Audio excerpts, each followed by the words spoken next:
Hello, this is the 38th lecture on Revelation and world history. Up until the last lecture, we learned that the contents of the book of Revelation and the prophecies are being fulfilled, centered on the Korean Peninsula and the Korean Church.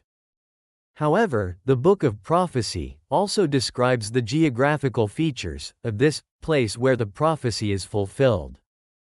Zechariah chapter 14 verse 8 states that a spring gushes out from one place and two rivers head there, half of which flow to the East Sea, and half to the West Sea. This refers to the Two-Man River, which originates from Baekdu Mountains, Chunji, and flows half to the East Sea, and the Amnok River, which flows half to the West Sea. These two rivers form the border between the Korean Peninsula and two other countries, China and Russia. This confirms that the land divided by rivers, mentioned in Isaiah chapter 18 verse 2, is the Korean Peninsula. Furthermore, Zechariah chapter 14 verse 4 states, "The mountain will split in its middle from east to west, creating a very large valley. Half of the mountain will move toward the north, and half toward the south." This refers to the division of the Korean Peninsula into north and south. A massive dividing area called the demilitarized zone has been created, creating a valley that no one can cross freely. This is increasingly clear evidence that all these prophecies are being fulfilled on the Korean Peninsula. Not only is the historical context of the fulfillment of the prophecy mentioned, but the geographical features of the actual location are also mentioned.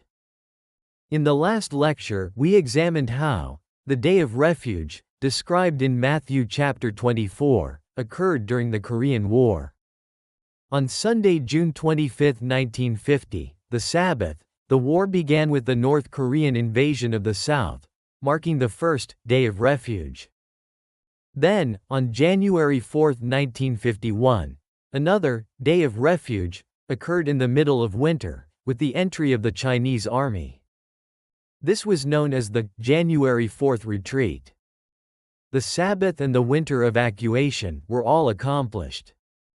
In areas occupied by the North Korean People's Army, not only civilians but also many Christians were taken to the north or executed. In this lecture, we will examine the prophecy in Zechariah chapter 13, 2/3 will perish, and only 1/3 will remain.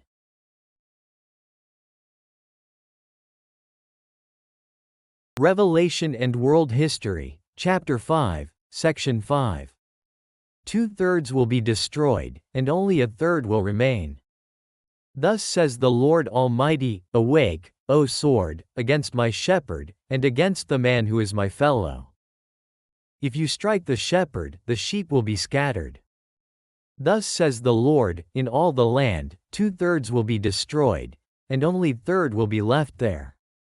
I will bring 1/3 of them through the fire. I will refine them as silver is refined, and test them as gold is tested. They will call on my name, and I will hear them. I will say, this is my people, and they will say, the Lord is my God." Zechariah chapter 13 verse 7-9.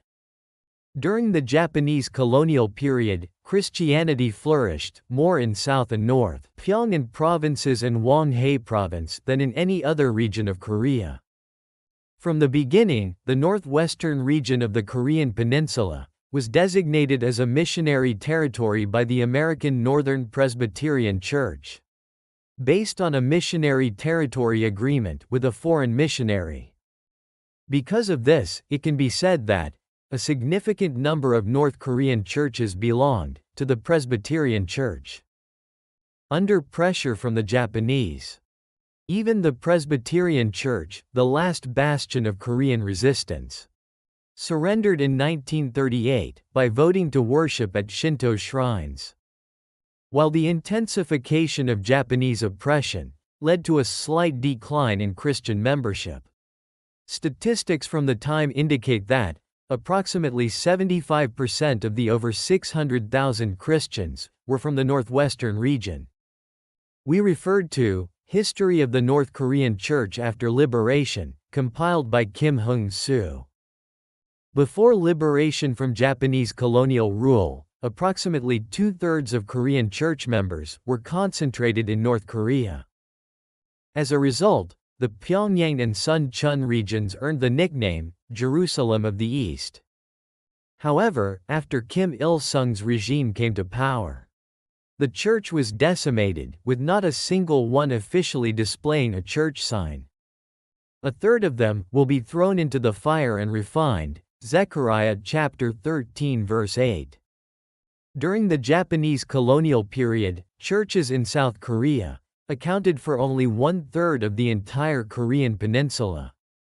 The South Korean church received a podium after going through the harsh trials of the Korean War. Moreover, the Korean church has grown to the point where it is now called a miracle of 20th-century world missions. Awake, O sword, against my shepherd, against the man who is my fellow, strike the shepherd. Then the sheep will be scattered. Zechariah chapter 13 verse 7.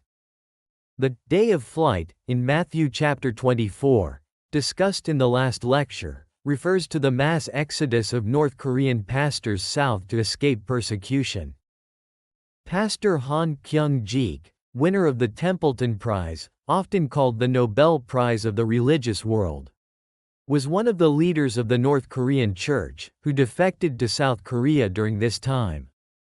Without a single church leader, the North Korean church gradually disappeared under Kim Il-sung's policy of persecution of Christians, leaving not a single church signboard. During the Korean War, many North Korean Christians fled to the south. And the South Korean church, which merged with the believers in South Korea, once flourished with a membership of nearly 10 million. The North Korean church, once called the Jerusalem of the East, has been completely destroyed, with the exception of a small number of underground believers. In the late 1980s, around the time South Korea hosted the 1988 Seoul Olympics, the North Korean regime established the Bong-su Church and Chil-Gold Church in Pyongyang as showpieces for the West. However, the North Korean church was so thoroughly destroyed that those two churches were all that remained. Even now, the church in North Korea barely survives through hidden underground churches and house churches, whose existence is unknown. In the 2,000-year history of Christian missionary work, the North Korean church is perhaps the only one in a country to have been completely wiped out. During the Soviet era, the Russian Orthodox Church, under Stalin, was not completely destroyed. North Korea was ruled by Kim Il-sung and Kim Jong-il, and their names have the number 666. And, in North Korea, ruled by Kim Jong-un, there is still no freedom of religion. The fulfillment of the prophecy, applicable to the North Korean church, will coincide with the end of the North Korean regime, ruled by the Kim Il-sung family. Thus, the restoration of the North Korean church will be the ultimate fulfillment of the prophecy. The Book of Revelation and the prophetic books describe the place where prophecy is fulfilled as the east where the sun rises. This prophecy is being fulfilled on the Korean Peninsula, a place located in the east where the sun rises. Zechariah chapter 14 verse 8 describes the geographical characteristics of the place where this prophecy is fulfilled. It states that a spring will flow from a single place, becoming the source of two rivers, half flowing to the East Sea and half flowing to the West Sea. That is the Amnok and Duman rivers, which originate from the Chunji Pond on Baekdu Mountain. This confirms that the land divided by rivers, mentioned in Isaiah chapter 18 verse 2, is the Korean Peninsula. Looking back at the Soviet era, the Korean Peninsula was the only country, bordered only by communist countries, China and the Soviet Union. Zechariah chapter 14 verse 4 also states, "The mountain will split in its middle from east to west, leaving a very large valley. Half of the mountain will move toward the north, and half toward the south. This refers to the division of the Korean peninsula into north and south. A vast dividing zone called the demilitarized zone has been created, creating a valley that no one can cross freely. As soon as this division occurred, the Korean War broke out on June 25, 1950. The evacuation incident occurred on Sunday, June 25, the Sabbath. Also, on January 4, 1951, during the coldest winter, another evacuation situation occurred. The Sabbath and winter fleeing, mentioned in Matthew chapter 24, has come true. At the time of liberation from Japanese colonial rule, 2/3 of Korean Christians were in North Korea. However, all Christians in North Korea, under Kim Il-sung's rule, were purged or executed. The remaining Christians left the church, leaving only a tiny number of house churches. This is a fulfillment of the historical fact that 2/3 of the Korean church was annihilated. This is increasingly clear evidence that all these prophecies are being fulfilled on the Korean peninsula. In the next lecture, we will explore Chapter 6, Gog and Magog, from Revelation and World History. It was the Bible History School. If you subscribe and set up notifications, you can continue listening to the lectures on Revelation and World History.